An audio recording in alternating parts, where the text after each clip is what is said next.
Hello, friends. Welcome back to another episode of Theology in the Raw. I have on the show today my good friend, Josh Ryan Butler. Josh Butler is the author of two incredible books, The Skeletons in God's Closet. Subtitle is The Mercy of Hell, The Surprise of Judgment, The Hope of Holy War. That was published in 2014. And also his more recent book, The Pursuing God, A Reckless, Irrational, Obsessed Love That's Dying to Bring Us Home. He is a beautiful writer, an incredibly thoughtful dude, one of the most well-rounded Christian leaders I've ever met. And we met, gosh, when did we meet? Probably 7 years ago, maybe, and have become friends from a distance, and just have so much respect for this guy. Our plan for this conversation was there is no plan. The one rule of Fight Club is we don't talk about Fight Club, right?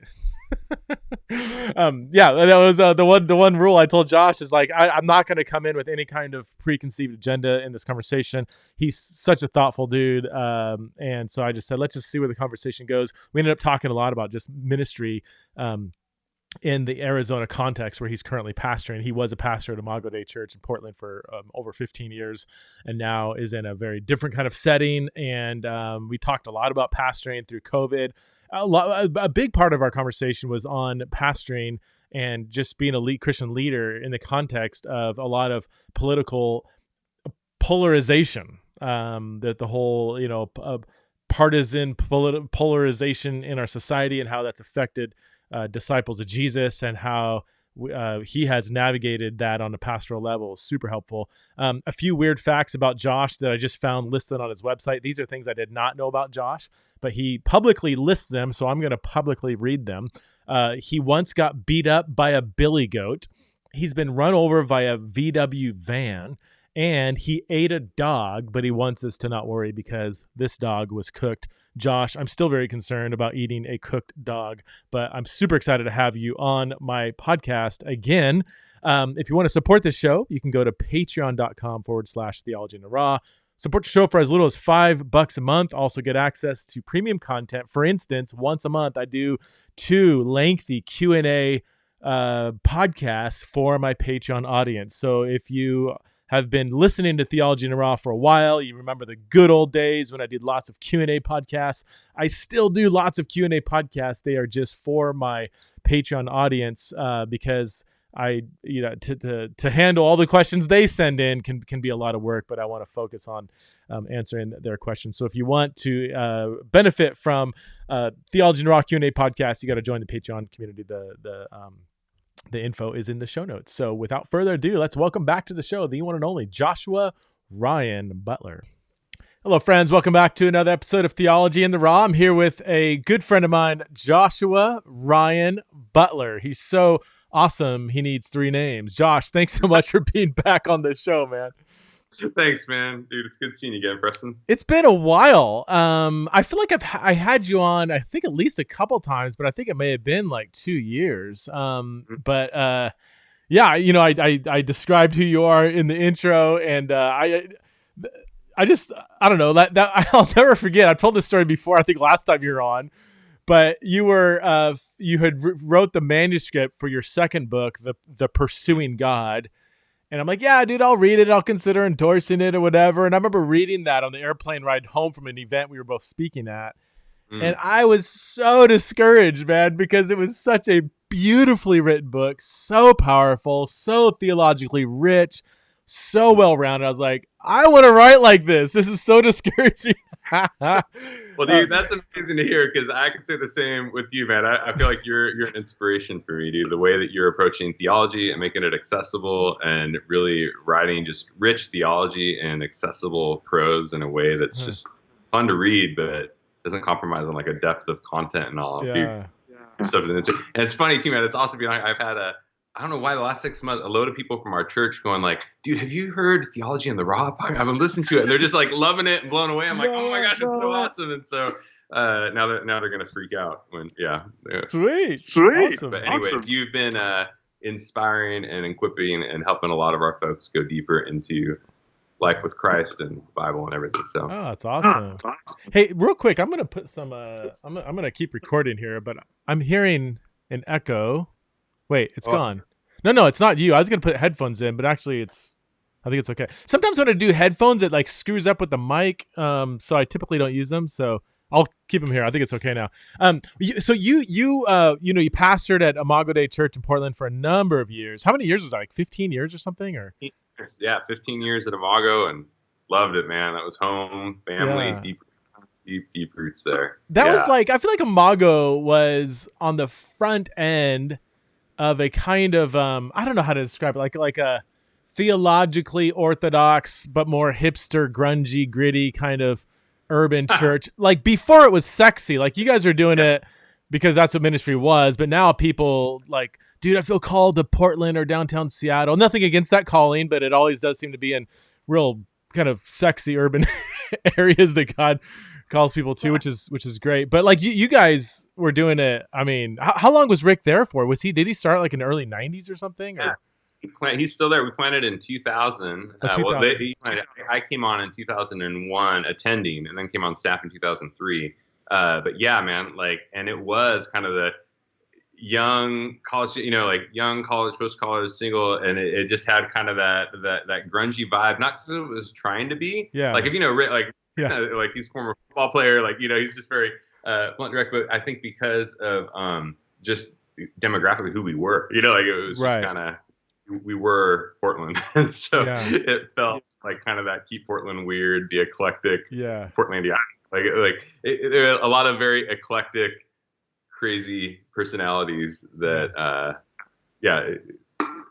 it's a beautiful history and season, part of my story for sure. I remember speaking there at some event I think you helped arrange on a Monday morning or something, some pastors gathering, and the church on a Monday morning was so busy. There was like all these like ethnic smell, like food, like people cooking like Korean barbecue over here and some Ethiopian dish over there. There's like homeless people running in and out. And it was like a beehive of ministry. I'm like, dude, this is Monday morning. And there's so much going on in this church. It's crazy. Would that be an accurate way of describing the day in, day out? Man, 10 years in, we started, renting, we were at a wedding chapel. And then about 5 years later, we were at like an old church. And then we were at renting a high school. And at about 10 years in, an amazing church, Portland Foursquare, which is phenomenal. And they basically swapped buildings with us. Like we had been gifted a smaller facility that was right sized for them. And it's a long God story, just their amazing generosity, God working this thing out. We could have never gotten into that space. But when we did, I think we really said, man, we want this space to be a place for the city, and for God's kingdom, not just Sunday morning. And so Rick really led the charge. I mean, his sweet spot is missional vision. How do we love and serve the broader city and be engaged with the presence of Jesus and for Portland? And so, dude, there was just ministry hopping out of that building all week long, and still there's just amazing stuff happening out of there. Very cool. Yeah. So you had a recent transition a couple of years, 2.5 years ago, moved on to Arizona. Just talk to us about what that transition's been like. And I would love to have you unpack maybe the different cultures, maybe both church culture, but also just larger culture, because from what I know about Portland and what I know about like the greater Phoenix, Tempe, Arizona area, pretty different, I would assume, in terms of culture. So would love to hear about that transition. Totally, man. Yeah. Well, I guess a little of the backdrop to the transition, it was, I had this dream one night, and in the dream, like I'm being driven in the back of this SUV through the city of Portland, and I see like this missile flying through the air, and boom, it slams into this building up ahead, and the whole building kind of crumbles. So we swerve, we go another direction. I see another missile, like boom, and we go another direction. We're going up over this bridge, one of Portland's bridge. I see this other missile, boom, and it hits the bridge, and the whole bridge starts to collapse and crumble, and we're going down towards the water. And I kind of wake up right before then.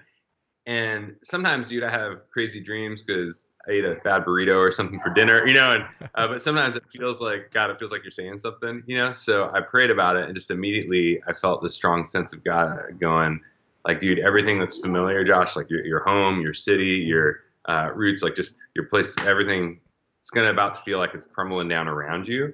But I've got you, was kind of the thing. And with that, the strong sense of God calling us into a new season. And so, man, I was really beautiful and hard. There's more backstory to it. It wasn't just the dream, but it felt like it confirmed some other stuff we've been processing. And that was hard because we love Imago. We love our families in Portland, deep roots there, all that.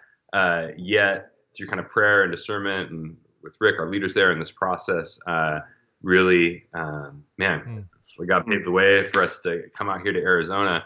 And man, I gotta say, I love it, dude. It's been so awesome here. We love both Arizona. We're a part of a church called Redemption, and Redemption is interesting. So first off, I pastor here at Redemption Tempe, which is near Arizona State University. Mm-hmm. So it's kind of like the largest college student campus in the country, like in terms of the most students, student body. So it's hyper college town. Yeah. Like Tempe is just sort of, it's right outside Phoenix, kind of the hub of college town.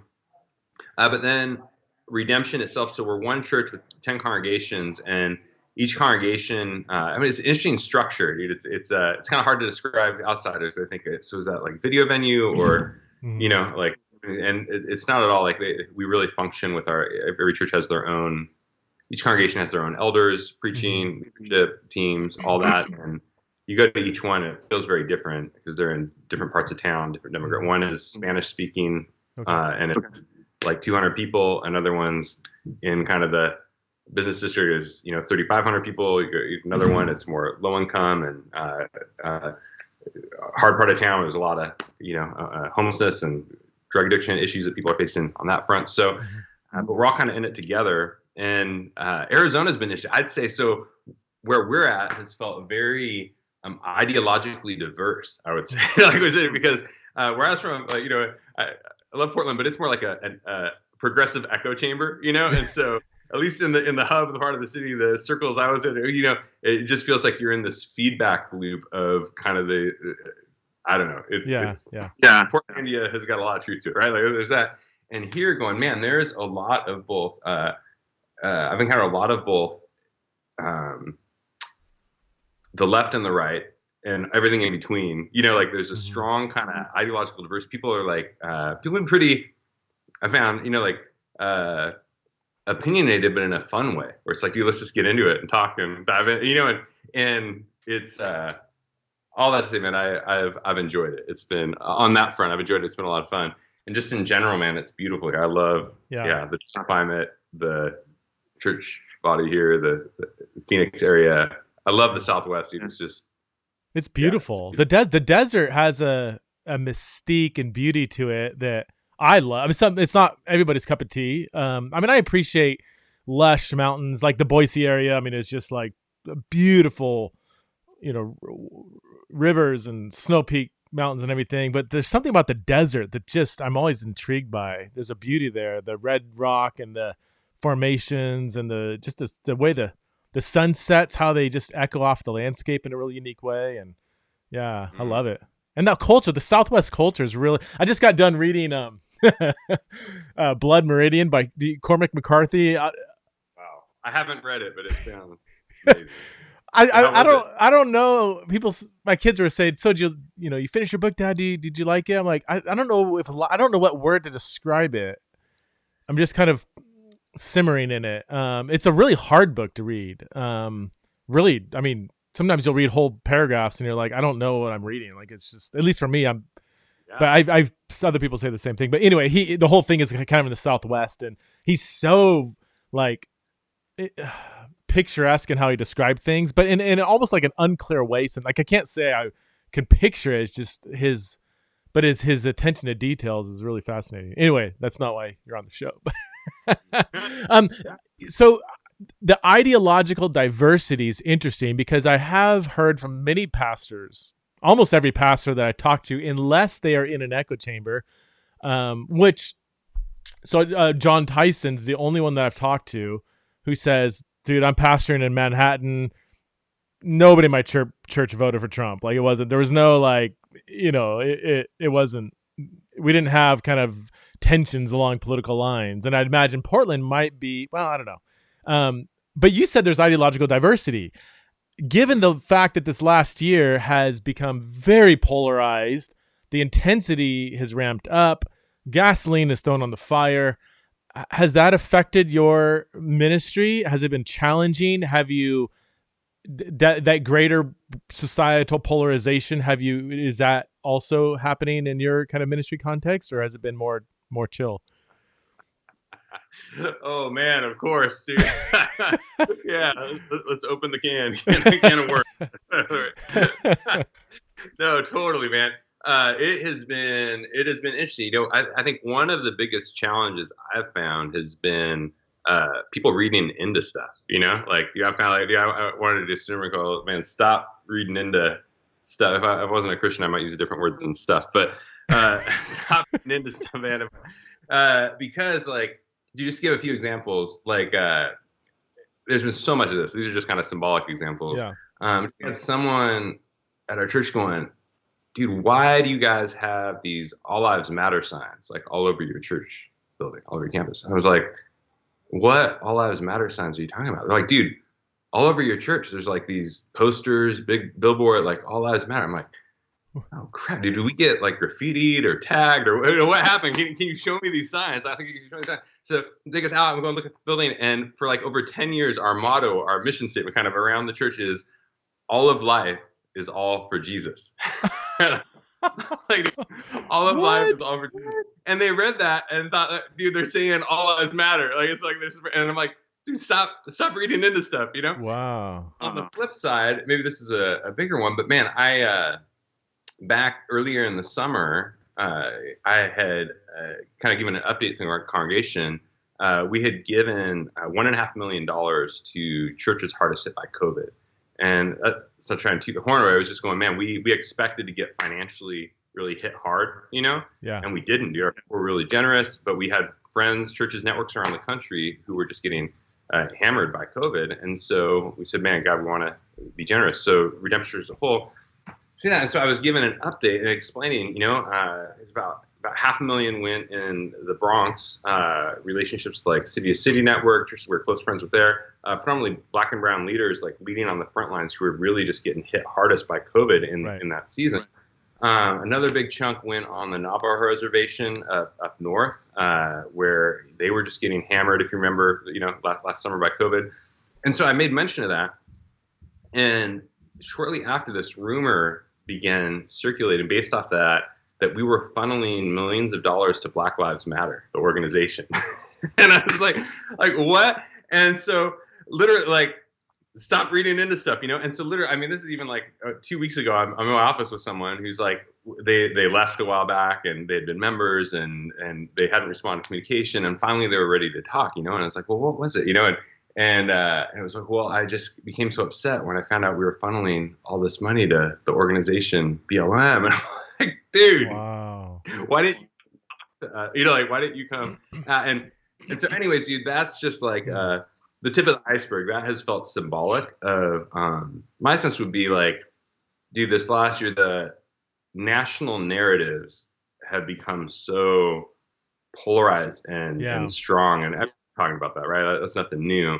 But what I found pastorally is like, when people are entrenched in those narratives, like if you say something here, kind of the audio, like I pointed to the center, you say something here, and people over here think you're saying way over here, or people down here think you're saying way over here. So people are often reading way to what's being said, way more than is actually being said. So honestly, in one of our congregations, probably about 1,500 people left out of about 35. So you're talking about like 40% or so of the congregation left. And my bent would be due to, I think, over rumor and innuendo. Like there were 5 to 10 influential people who were angry and left because it was kind of you guys are CRT, Marxism. We never even talked about CRT, Mark. You like, kind of like, did you even mention the words race and justice or something, and like they're just going.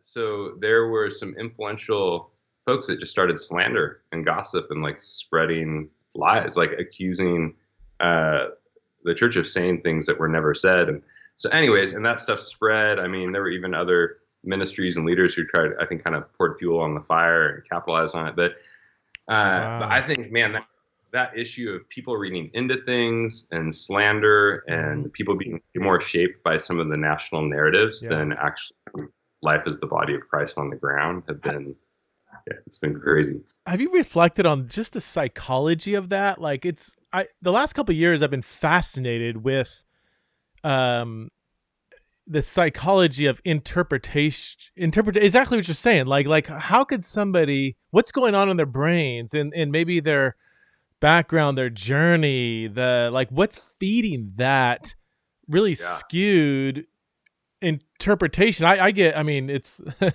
I've had people read books of mine and, for instance, it's about, for example, I think within the same week, I got emails from people who read my book, People to Be Loved. One of them threw it across the room when they came to the part where apparently I advocated for conversion therapy, reparative therapy. I'm like, where did you? And then another person couldn't get past the first chapter because I was radically affirming of same-sex marriage. I'm like, these are two, like, you guys should get the same, because it's like you're reading two completely different books. Because I do neither one of the. I mean, none of those are true, and yet they're two polar opposite views. So it's not like, oh, everybody kind of reads you as more progressive than you really are. It's like people are reading me as either radically conservative, radically progressive. And that's, I don't know. The last few years, I've just been fascinated at that. Exactly, your first illustration of like all life is for Jesus and all lives matter. Therefore, you're a racist church or whatever the conclusion they would draw. It's like, I mean, is it simply they're just bathing in polarized narratives fed to them from certain news outlets? I mean, is it as simple as that, you think, or is there more going on?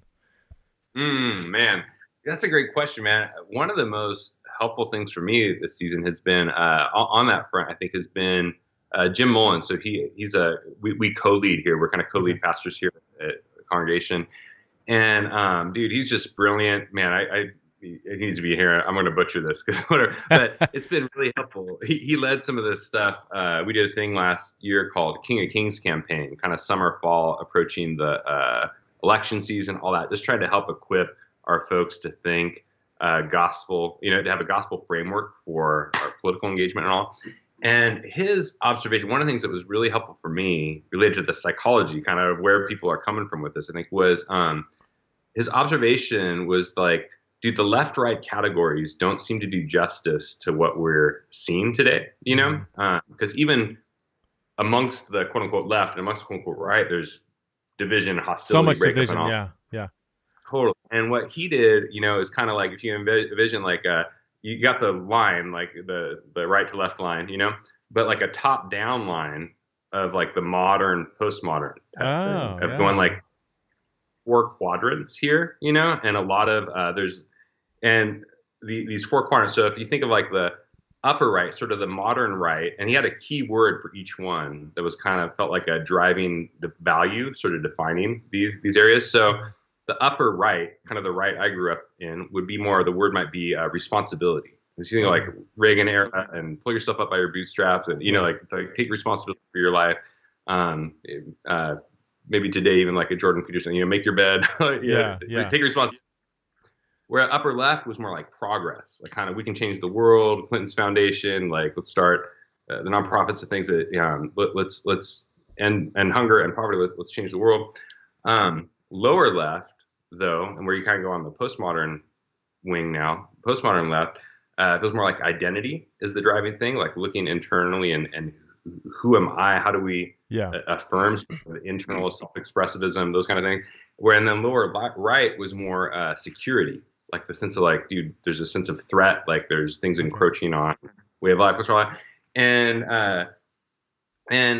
so for me, that became helpful as almost like because we're in an ideologically diverse environment, as I was meeting with people and encountering, just our congregation, recognizing those underlying values where I think a lot of people wanting that value to be elevated and affirmed, or then hearing if you're speaking to a different one, it felt like you're for that team over there kind of thing, right? Yeah. And I think Jim's observation too is just how all 4 of those we see in the kingdom. I mean, we see responsibility, we see progress. Garden of Eden, unpacked to the biblical era, but we see responsibility, we see progress, we see identity, we see security. But when those things can become idolized and overly elevated, seems to be what's happening in a lot of sort of the popular discourse today, is like the idolatry of those things. And so we really started looking at them as core political religions, like modern Yeah. political religions. Dude, if you were pastoring in your church and one day like 50% of your congregation converted to Buddhism, but they were still coming, or maybe Mormonism or something. I don't know, they're showing up and acting like nothing happened, like, oh, well, hey, yeah, Jesus too, and we're here, whatever. You're like, no, dude, there's a discipleship crisis. Like, you've converted to another religion, And in the church, like the observation, Jim's observation, and ours, just going, dude, we've got people left and right in churches in America right now converting essentially to other religions, but they don't call them that because they're rooted though in the idolatry of these various things that are good things but have been made ultimate things. I don't know, back to the psychology, I think that for me has been helpful. Just kind of like, I feel like a lot of what I've seen driving things for folks is an elevation of a certain ideal and a cultural narrative that's wrapped up around that thing that's been idolized. Would you say that I mean, national or more specifically political, even more specifically, let's just say partisan allegiances in the church, would you say that this is creating I love your phrase, discipleship, what did you say, crisis, that this is creating a discipleship crisis in the church? Would you describe it like that? Oh, definitely. Yeah. I think one of the main reasons, too, is not just like, I think we think of discipleship like the personal life of the individual. I think more like discipleship is a part of the community of faith, like the body of Christ, the communion of believers, because like my conviction has been, dude, we need each other. Like all of us have our leaning or our flinch towards some of these different quadrants, so to speak, towards some of these different views. And we probably have strengths in those areas. And I think as the church, as the body of Christ, we're stronger together than we are alone, staying at the table together. Yeah. But I think it's tearing the body apart. And that's, because people are abandoning, and it's not saying you got to be centrist or something like that. It's almost like you need to hold all four extremes at once, but in the right way under the lordship of Christ. I mean, I've talked to people, and this equally on the left and the right. And I would say I like the quadrant. I need to consider that more. I think that's probably more nuanced.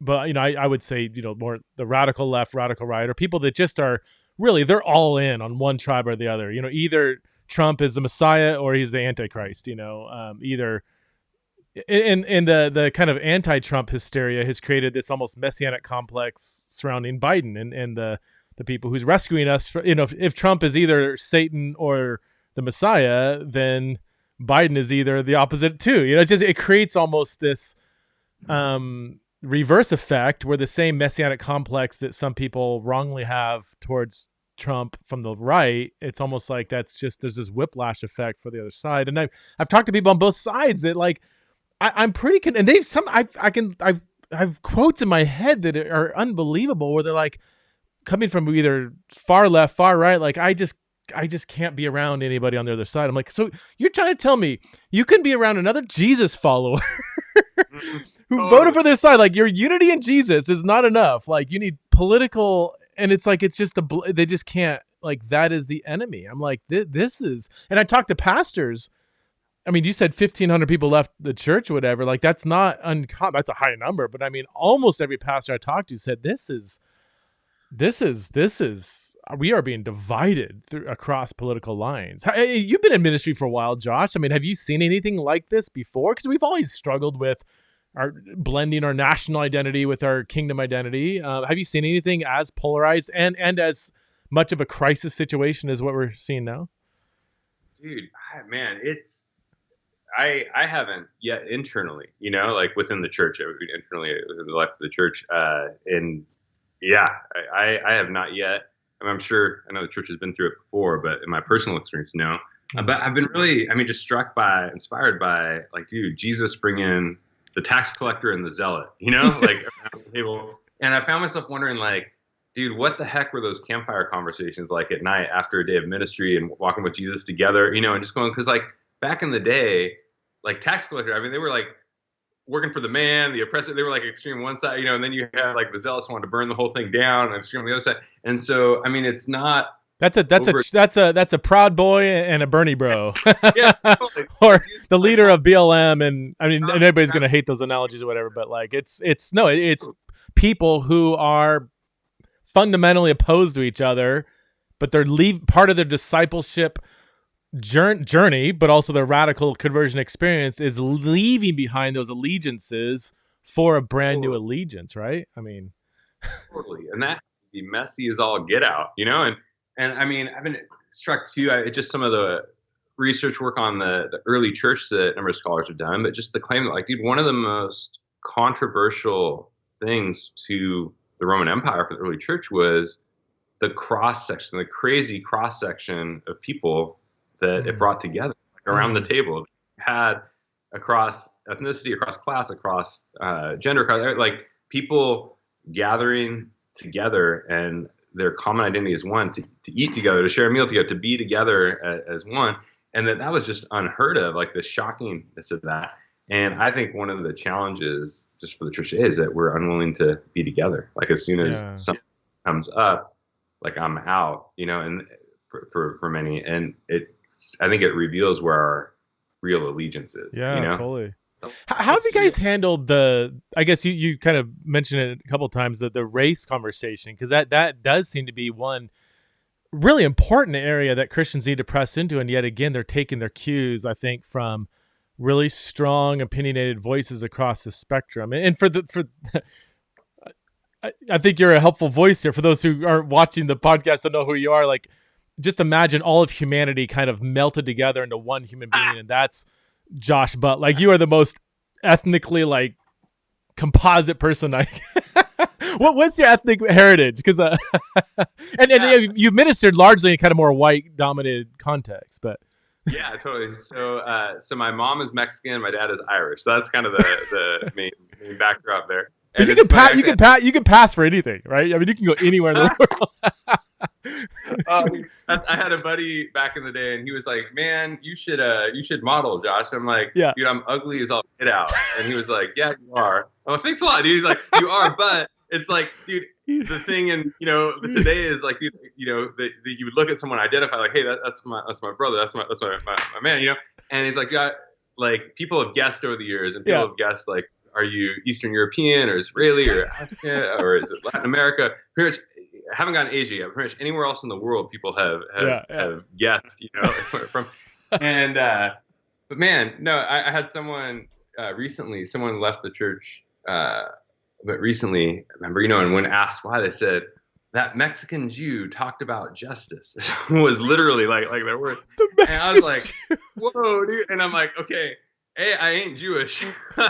But Jesus was, so if you have an issue, you gotta take that up with him, and B, I am Mexican. I don't know what to do about that for you, but like, I mean, the accusation of social justice, I'm like, dude, there are a lot of versions of social justice out there that are not biblical, but biblical justice is always social, and so I do feel like we need to press in and talk about biblical justice. And as far as how we've been approaching the race conversation, like I mentioned, one of the strengths at Redemption is we're 10 congregations across the city, and we've got a lot of diversity in our just kind of leadership when it comes to leaders within Redemption across the board, as well as different lead pastors in different contexts. And so one thing, like, recently we had what we called like a gospel and race forum, where we did a lot of online just because of the season that we're in with COVID and all that. But on this Gospel and Race Forum, part one was trying to lay a theological foundation for why race and justice is so important. There's a document that a number of us, we have kind of a theology team that I'm part of, but really props to Seth Trout, who's out there. Seth really led the charge in developing this document, but ran it through the grid with input from a lot of our various leaders here within Redemption, as well as friends nationally, and really put together a theological statement that was declaring proactively, here's what we believe about this, and really basing that on, I believe, a healthy, robust biblical foundation. So we did kind of the Gospel and Race Forum. Part one was seeking to front load that, going, this is why this is a gospel issue that we're not backing down from.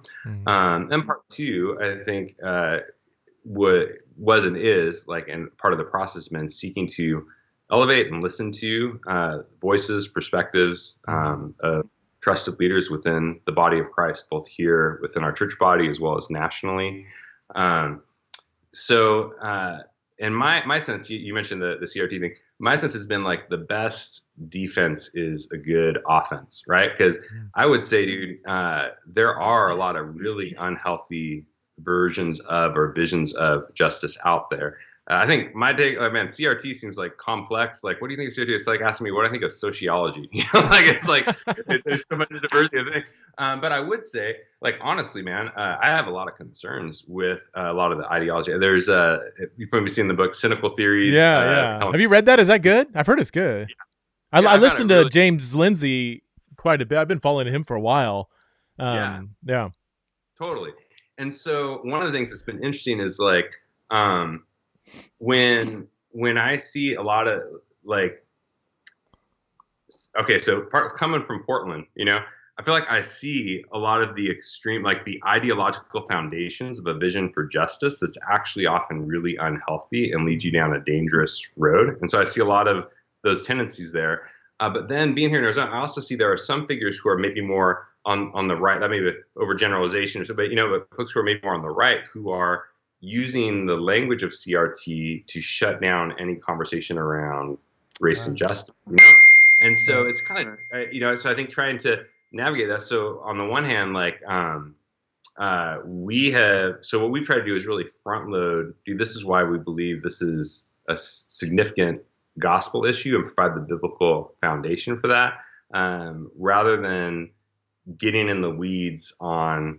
I've got my concerns about some of the unhealthy ideology that's driving maybe a lot of popular level stuff today, but I also think there's good biblical reasons and foundation and gospel vision for justice. And maybe part of that is just going like, dude, well, I don't know, that's a rabbit trail. I won't go down that. No, yeah. I mean, when people ask me, with any kind of slogan or broad brush kind of term or concept, my assumption is that people don't know what they're talking about in the very question they're asking.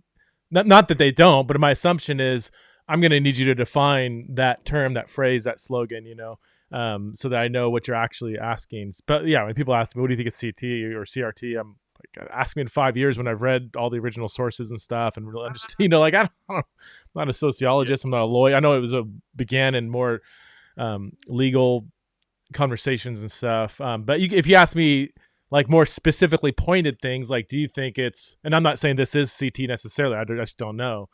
Do you think it's healthy to divide the world in terms of like there's the oppressor and the oppressed or something? I know some people say that's a big part of CT. I'm like, well, I think that, yeah, there's structural evil. And I think that people in power can often, abuse that power. The Bible talks a lot about that, but simply because you're maybe being oppressed doesn't alleviate you from moral responsibility either. When I use the example when the Israelites, were in slavery for 400 years and they left and they started grumbling, God's like, stop, it's like they still have moral agency. And that's actually when you respect somebody's moral agency, I think that actually is very empowering.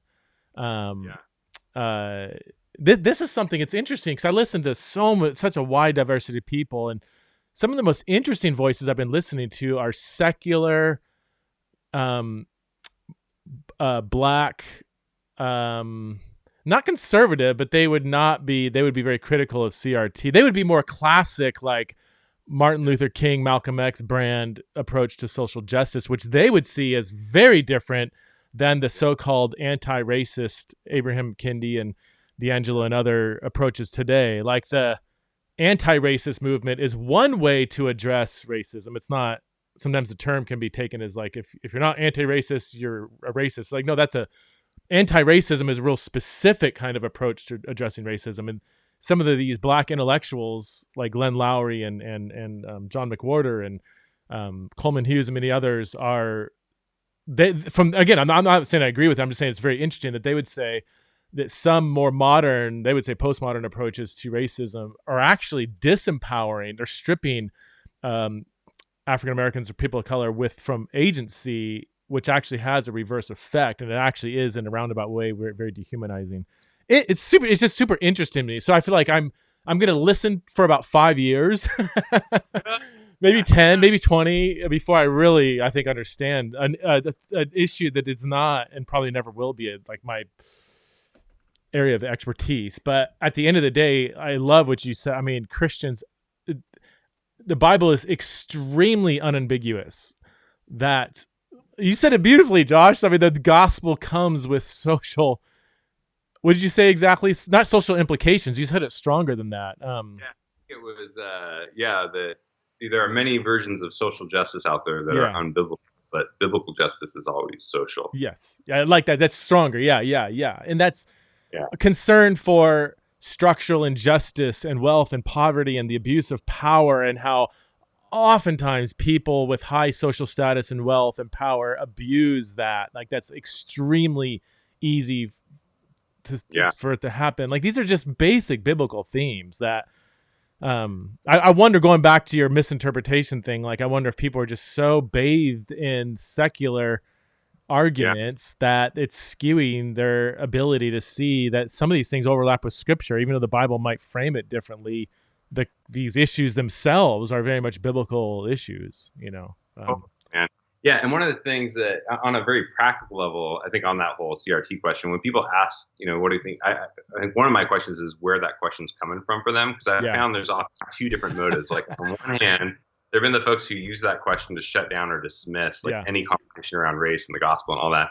And I mean, there's some, I think MacArthur, people are saying, dude, if you even talk about these things, you're veering away from the gospel and just going, yes, no, you're like that's not accurate.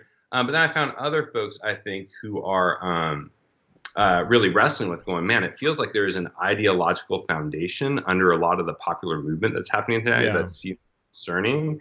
And I'd place myself in that category. Going, there's I think that is a legit conversation to try and shepherd people through, And it's interesting, as you mentioned, even within the Cynical Theories book was interesting because it distinguishes, I think, critical theory as a whole, which by and large is very crazy to me. I mean, it's just Foucault on speed with all of his stuff, But then critical race theory is kind of a distinct thing, and what it walks through history, is, and I'm no expert on this, so I'm just whatever. But even like two camps within it, how the 70s it formed more legal, around legal intersection of race with legal issues that were impacting society post Jim Crow, post redlining, all that.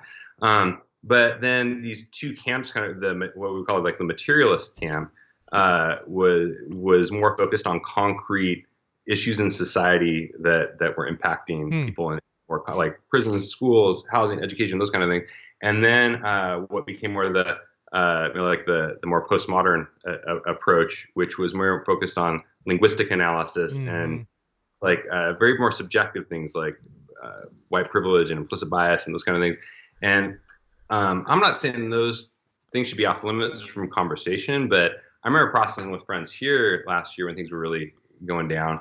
One of my concerns I raised, and I feel like this hit in my head, was going like, I feel like a concern I have with a lot of kind of the Kendi, D'Angelo, popular stuff like privilege, all that kind of thing, is I feel like it really internalizes and subjectivizes and psychologizes like these issues that are, in my mind, more concrete, out like the legacy of racism impact that has impacted the social fabric and structure of our society.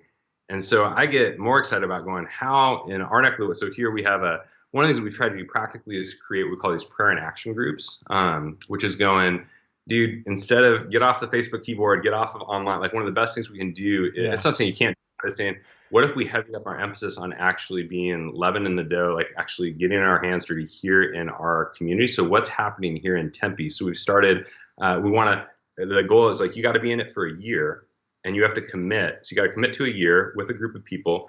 You're going to read intensively to kind of learn and educate, on this stuff. You're going to be committed to prayer, and then through this year on this, and then you're going to be committed to action, like going, what is something concrete that we can do here in Tempe, here in our city? So we've started one that is like criminal justice reform, and another that sanctity of life. Wow. And both of those, dude, how can we really educate ourselves and learn well, like the issues as a whole and the issues in our city, and how can we be prayerful, and how can we get our hands dirty and do something concrete on issues? And one of these exciting too is I've seen it's drawing a cross section of people who are ideologically diverse yet committed to getting their hands dirty here in town. You know, I love. So I mean, you said criminal justice reformed, and then sanctity of life. So all the Republicans will get excited about the sanctity of life. I mean, I don't know if you intentionally, but I mean, there's in a sense that's. I mean, it's all those are great causes to engage in, but I love that you, in a sense, are giving various ideological options for people across this political spectrum so that they engage in social justice on whatever is driving them, and to show them that social justice is not just a Democrat thing. Goodness, it's a Christian thing. Um, it's so good. Totally. And, yeah, and I think that's been one of the, I know because we're in this ideological diverse spot with the campus and the part of town everything we're in, one of the things that we try to say as well is like, dude, there are some of you who are really hoping we'll back down on the sexuality conversation. There are others of you who are really hoping that we're going to back down on the race conversation, and we're not. Like we're going to be, in order to be biblical, like we're going to be about both. And yeah. How did you guys handle the sexuality conversation? I imagine, being next to in a college town, a lot of college students and everything. Has that been something you guys have had to engage in? How have you navigated that? Yeah, so I've tried to address it, in my preaching regularly. We just had we call it First Wednesday. So once a month we have kind of a forum where we did our last one on sex, dating, singleness, marriage. I'm starting a kind of a cohort next month, digging into some of the gender issues, and plan on using your new book Embodied as well to get people and processing through that. And so a lot of it has just been through kind of our existing like pulpit events, forum, and things like that. Yeah.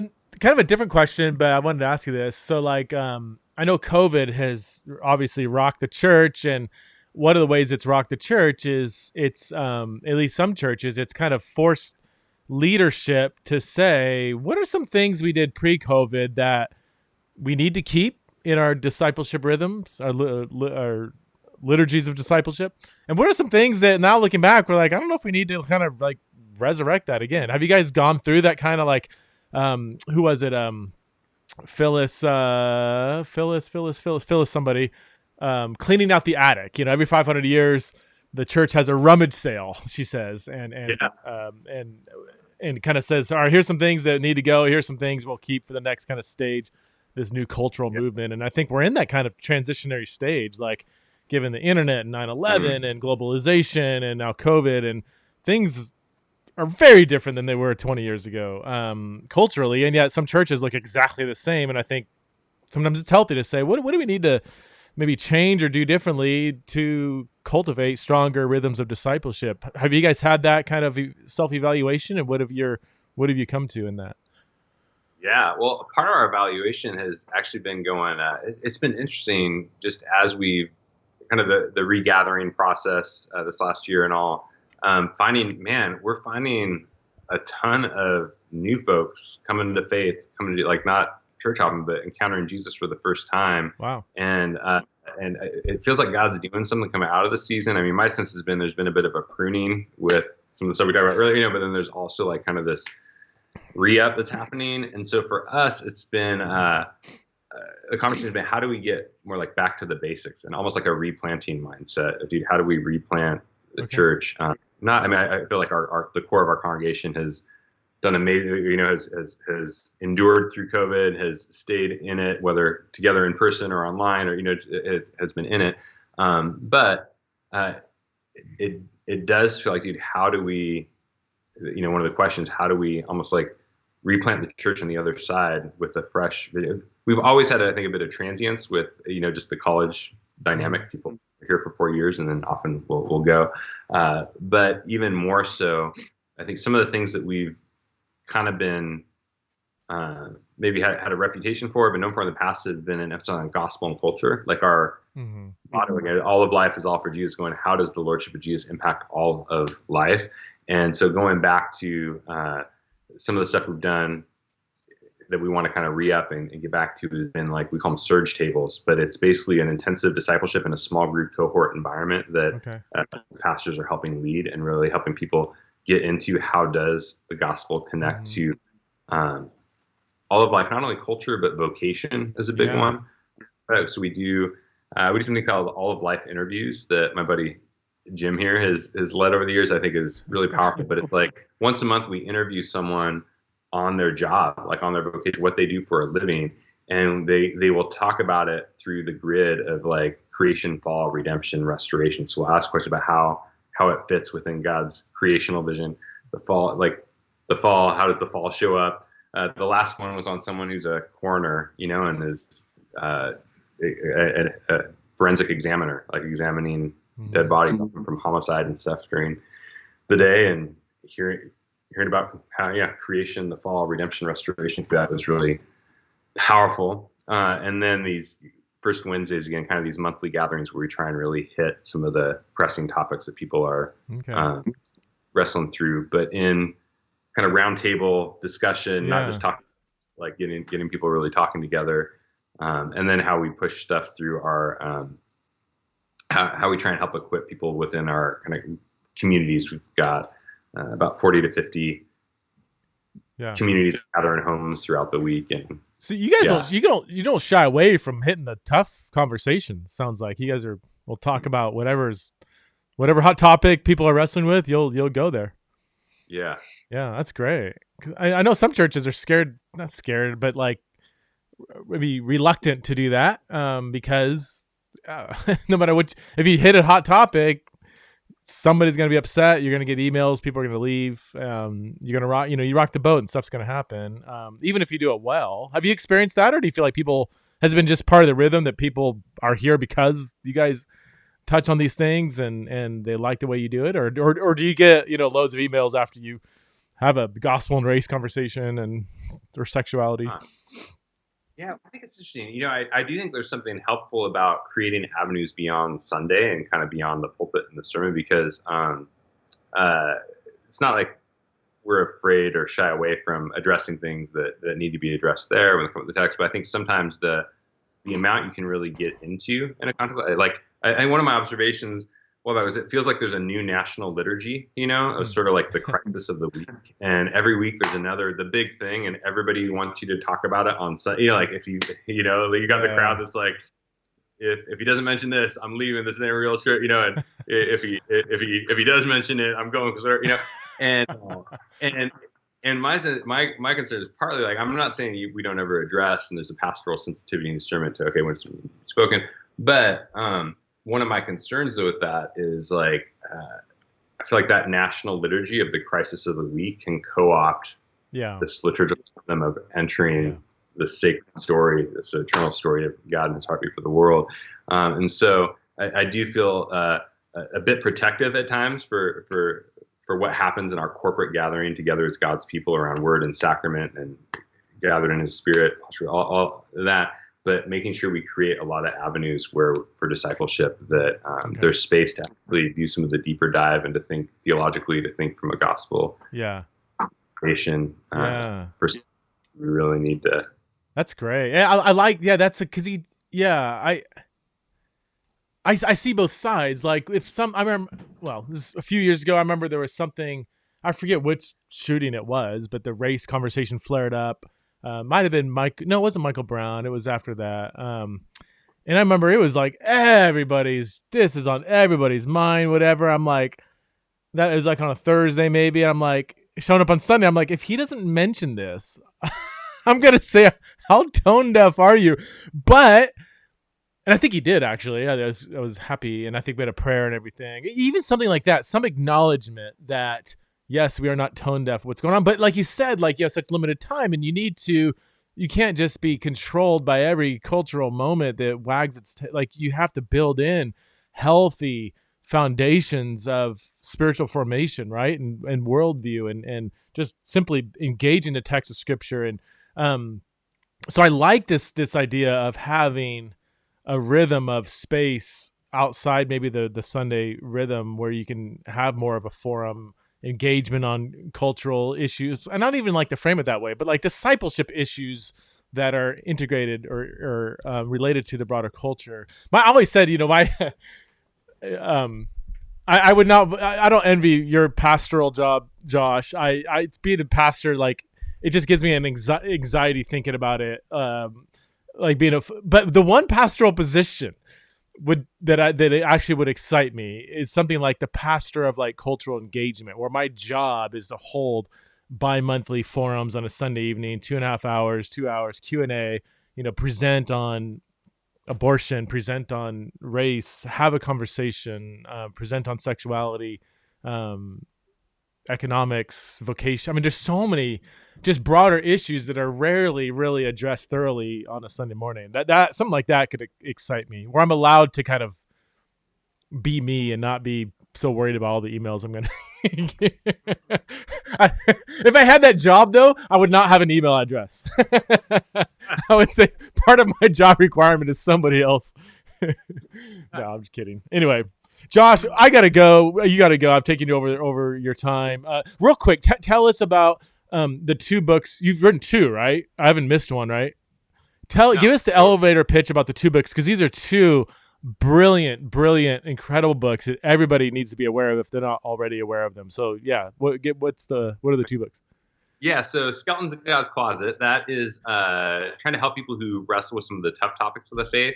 Particularly the subtitle is The Mercy of Hell, The Surprise of Judgment, and the Hope of Holy War. I just kind of I don't think that's how most of us think about those. Yeah. But I want to suggest we often have a lot of caricatures in our culture about what's actually going on in those topics, and that when we reframe them back within biblical story and with kind of a robust historic orthodoxy, that they're actually really even beautiful and powerful views. So it's Skeletons in God's Closet.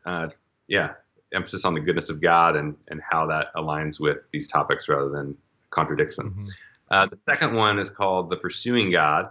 And that one is how it's not about us going out to find God, it's God coming after us. Mm-hmm. So really centered on grace and just what for me has been like the heart of the Christian faith, that this is God coming after us and our world. The middle of the book gets into themes like atonement, some of the questions of, I think, some of the critiques that will have the Trinity and the cross. How do those fit? Themes like sacrifice, wrath, relationship between the Father and the Son, and what's happening on the cross, trying to critique some of the caricatures that are out there and advocate for what I'd see as kind of a healthy biblical view of